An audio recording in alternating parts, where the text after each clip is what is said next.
The Logitech Z150, in my opinion, is the best pair of desk speakers under $20. Here's why. These speakers have up to 6 watts of power.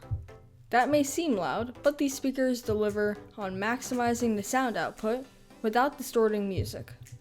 The speakers were lacking on the bass at low volumes, but once you crank it up to around half volume, you get a bump in the bass. As for the speaker hardware itself, it's made from a lightweight plastic.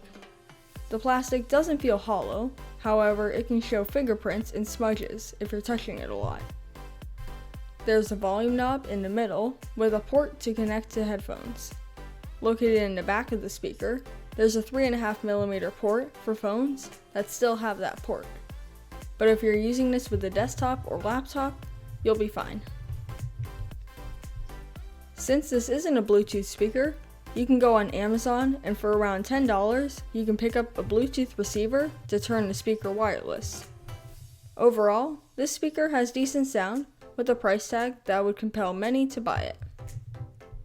If you enjoyed this video, please give it a like and subscribe to more tech videos, dropping at least once per week. I'll see you next time on Tech Device News.